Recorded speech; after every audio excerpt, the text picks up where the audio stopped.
Bonjour, la suite de mon parcours, la dernière chute en date, la lumière de l'intérieur. Elle croyait cette fois que l'histoire allait tenir.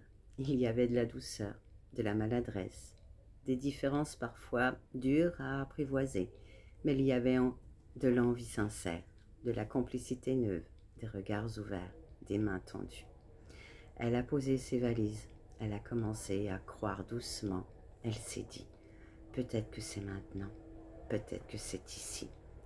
Mais le cœur humain est un sanctuaire fragile, et parfois les blessures dorment en silence, jusqu'au premier baiser vrai.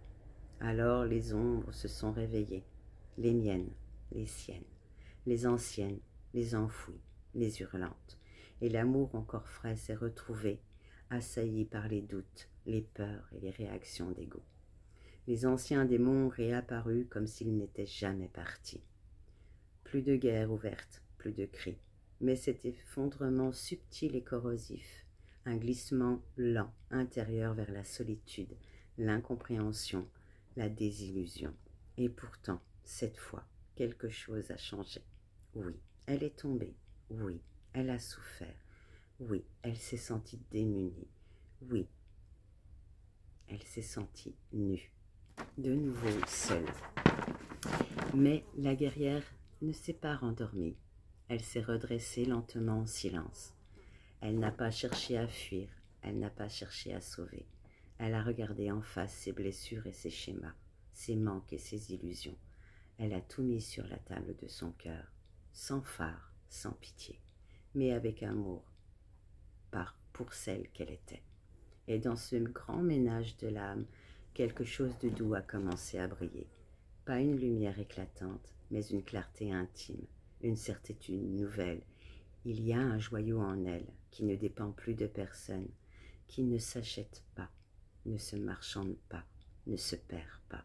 Un feu qui n'appartient qu'à elle. Et elle l'a senti. Ce joyau, c'est sa mission, sa lumière, son art, sa voix, sa capacité à transmettre, à créer, à guider, à aimer, sans se trahir maintenant. Elle ne sait pas encore où cela l'amènera. Elle ne sait pas si un jour un autre cœur viendra danser avec le sien. Mais elle sait que désormais, elle ne se quittera plus. Elle sait peut-être cela, le vrai commencement. Le chemin de l'alchimiste, le retour de l'unité. Alors elle regarde en arrière, et pour la première fois, elle vit un chemin.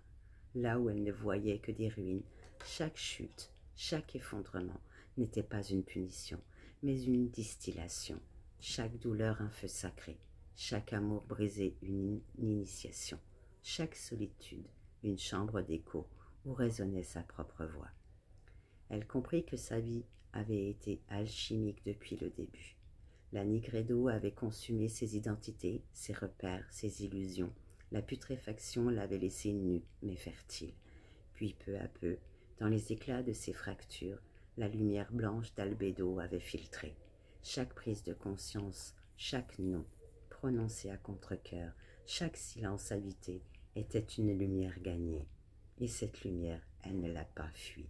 Elle l'a fait descendre dans sa chair, dans ses choix, dans sa voix, dans sa manière d'habiter le monde. C'est là que Citrinitas a commencé, l'or jaune de l'intégration, pas une fin, mais une maturation. Elle n'était pas arrivée, mais elle avait marché en sachant, non plus dans la peur, mais dans la présence. Désormais, les obstacles ne sont plus des murs, ce sont des enseignants. Et la souffrance, quand elle revient, n'est plus tempête, elle est message. Elle n'est plus la femme tombée, elle n'est plus la femme en fuite. Elle est devenue alchimiste de sa propre vie. Et dans sa paume, rien d'autre que ce qu'elle a transmuté elle-même, de la cendre devenue lumière, de la douleur devenue puissance, de l'amour devenu sagesse. La voie est encore longue, mais elle est claire, car elle ne cherche plus la paix à l'extérieur, elle est en train de l'incarner.